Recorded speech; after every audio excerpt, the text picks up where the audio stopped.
I'm Jan Jeffcoat, and it's Friday. Yay, you made it. It's January 30th. This morning, we are following a tale of really two possible shutdowns, one political, one literal. Both could have a major impact on millions of Americans. Right now in our nation's capital, lawmakers racing against the clock to secure the votes needed to keep the federal government fully open. And another blast of winter weather taking aim at multiple states across the South. We'll have the latest on that new weather threat in just a moment. First, though, Mark Boyle joining us from the live desk with the latest developments out of Washington overnight. Good morning to you, Mark. You know, a lot of folks went to bed last night and thought it looked like a deal had been done.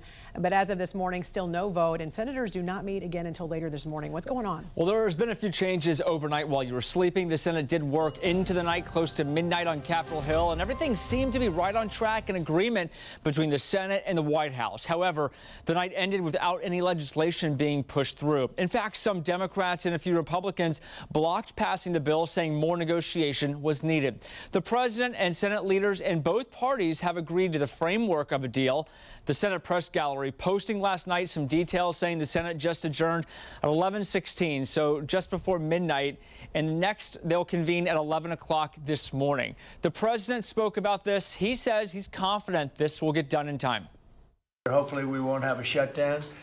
And we're working on that right now. I think we're getting close. The Democrats, I don't believe, want to see it either. So we'll work in a very bipartisan way. I believe not to have a shutdown. We don't want a shutdown.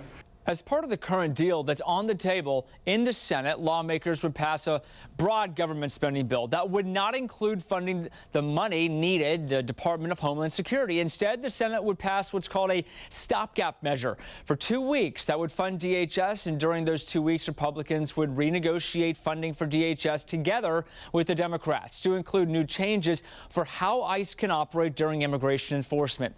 Right now, all of ICE's funding comes from DHS. If the bill does make it through the Senate today, it's likely the final passage through the House won't happen until next week. Monday would be the earliest. We'll stay on top of this and new details as they break right here at the live desk.